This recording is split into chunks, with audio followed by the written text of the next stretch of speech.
Today I am making Tadka Corn. For this, butter goes into the pan.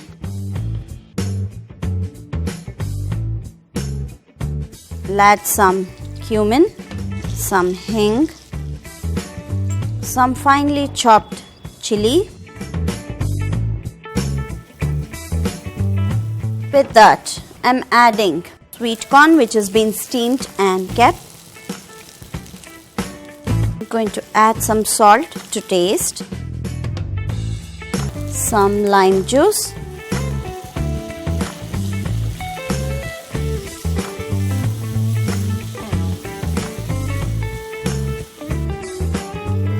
to this I will add in some freshly chopped coriander.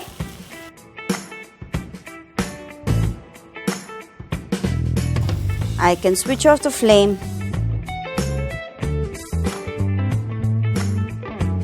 Now the Tadka Corn is ready to eat.